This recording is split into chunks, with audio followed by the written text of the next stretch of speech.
ইনি এখানে বসে ভালো কথা বলে না খারাপ কথা বলে? ভালো কথা বলে না? কোরআন থেকে হাদিস থেকে বলে নাকি নিজের স্বার্থে কিছু বলে? কোরআন হাদিস থেকে বলে। তবুও এই মানুষগুলার কথা শুনতে পারে না, এই মানুষগুলাকে দেখতে পারে না, এমন মানুষ আছে কিনা? অ্যাভেলেবেল, শুধু নাই, অ্যাভেলেবেল। এই জন্য আল্লাহ এই তিনটা কথার সাথে এই কথাটা জুড়ে দিয়েছে।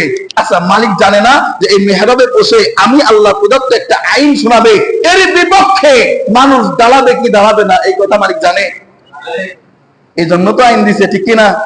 এই জন্যই আল্লাহ বলতেছে ওয়া'মুর বিল মা'রুফি ওয়ানহা আনিল মুনকার ওয়াসবির আলা মা আসাবাক। যখন তুমি ভালো কাজের আদেশ করবা, যখন তুমি খারাপ কাজ থেকে নিষেধ করবা, তখন একটা সম্প্রদায় আছে যারা আমি আল্লাহর রাসূলের সঙ্গে সরাসরি শত্রুতা করতে পারে না, আমি এবং আমার রাসূলের সঙ্গে সরাসরি দ্বন্দ্ব করতে পারে না, আমার কথার সঙ্গে আমার কথা বলার কারণে, আমার রাসূলের আদত বলার কারণে ওই বন্যওয়ালার সঙ্গে শত্রুতা করে। বলেন ঠিক কিনা?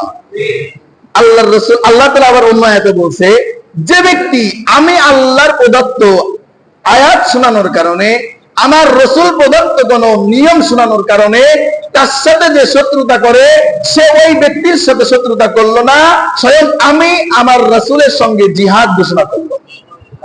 নাউজুবিল্লাহ।